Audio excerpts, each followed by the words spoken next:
What's up, guys? Warren here, and I'm going to make today a quick one, but it's going to be interesting. Masculinity, the lost art of masculinity, and how it applies for men and women, and how it can bring your happiness full circle. So some context here.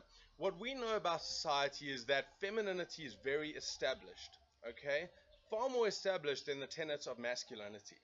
Now, why is that? Alright?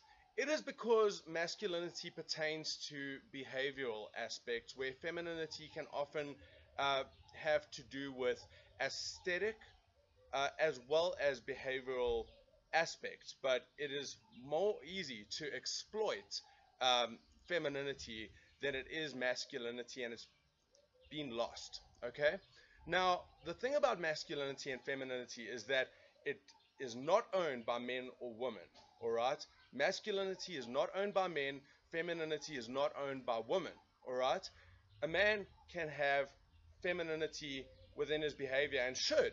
You know, all men do to some degree. You know, the relatability, the empathy, all of those aspects that we assign to femininity can live within men, and do, and it's wonderful. Alright? Equally, women are able to actually take from masculinity, actually embody masculinity, because what femininity and masculinity are, alright, are not gender assigned states. They are ways of being that we oscillate between on a daily basis. On a daily basis, you'll be moving between masculinity and femininity constantly as you engage with people, as you make decisions, and so on. So what I've constructed for you is the map of masculinity that can be used by men and women, and how it pertains to resolving aspects of happiness that might be lacking in your life.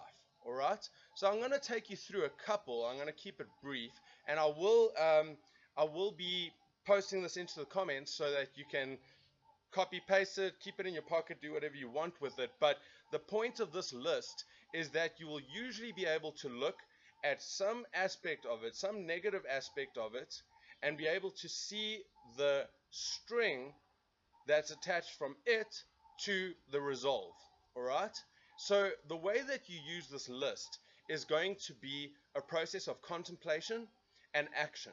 Okay? The first thing that you need to do essentially is listen to your being. Alright? Be quiet and listen to your being and see where you're at, and find where you're at on this list, and then take action on how to convert that to some kind of a masculine aspect that is going to help move you forward. So let me give you a couple of examples of this. Alright? The first thing that we often suffer with is uncertainty. Alright? And the question there would be, how do I turn uncertainty into conviction? Alright? And that's the contemplation exercise.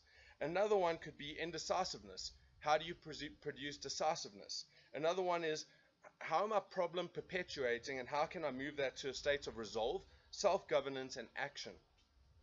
The next one is questioning yourself. How does that become self-belief?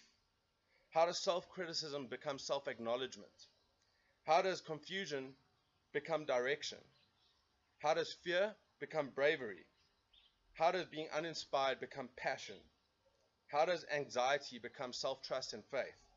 How does a poor self-esteem move toward wholeness? How does erratic behavior move into consistency? Alright? So the reason I've not spoken about femininity, again, is that in society we have a pretty good understanding about what feminine aspects are. Women understand how to integrate femininity into who they are, as well as the aesthetic aspects of it.